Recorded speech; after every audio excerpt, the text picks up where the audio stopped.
What was a typical day for you like from the time you wake up to the time you go to sleep as director of the Defense Intelligence Agency? Okay, that's good. Shit. Yeah, I mean, You're in New York. You're in New York. That's how we all talk. Yeah, it was.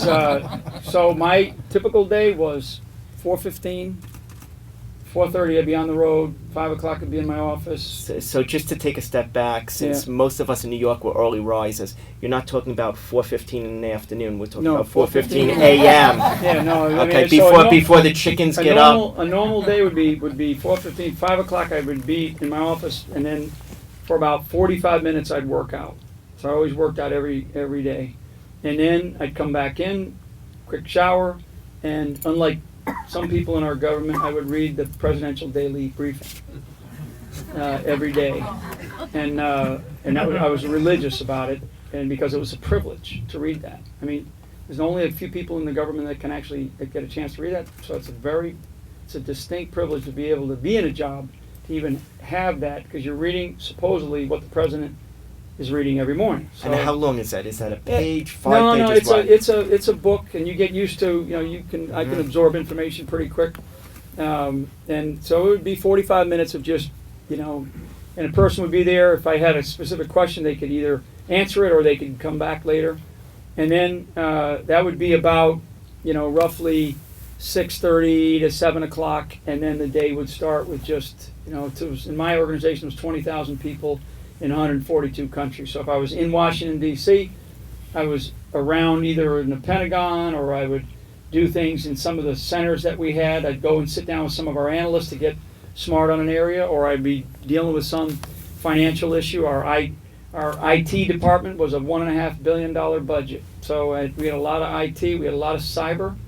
I had a cyber department, and I would go and visit with them at least once a week and spend time with my cyber guys 24/7. We ran the largest classified network in the world. We ran the President's Communications, called JWICS, 230,000 customers around the world, and it was attacked about 40,000 times a day.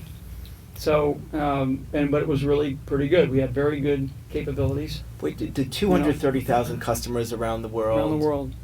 Mm-hmm. Yep, for at the top secret level, and to include the president. So when you see, like, the very famous picture of the president and his team looking at the night of they were looking at the Bin Laden raid. They're looking at a screen, and on that screen, it's a video teleconference. We ran that video teleconference. So we would run. In fact, we would run a little over 3,000 video teleconferences a day, just from our organization. So a lot of mechanical things, a lot of intelligence things, and then we also were responsible for all of the defense attachés around the world. So we have defense attachés, senior military advisors for our country in every embassy in 142 embassies around the world. So they all worked, so I was probably on the phone for the better part of, I'd say, an hour, 2 hours a day, just with different countries, talking to them, or VTCing with them, just getting an update on different things, from Moscow to Tel Aviv to, Beijing. Didn't matter. They were in the, and of those defense attachés, 12 of those are general officers. So it's pretty serious, that amount of time and people and talent that we put into that. So. And how often would you brief the chairman and the rest of the chiefs? Yeah, every day. So every day. What time? Do you start first thing in the morning? So it would be an officer that worked for me, and it's a job that I had, was the J2, the senior intelligence officer for the chairman. So I held that job as well. And that individual would brief the chairman every morning at about 7 o'clock. And why that individual instead of you? Because I'm at another level. I'm managing a big enterprise, and he was, in this case, Paul Becker. He's basically running an intelligence team down at the chairman's level. And how often are you getting in front of the president during this time? Very little, actually, which is a shame. Yeah, which is a shame. And I think that's something that.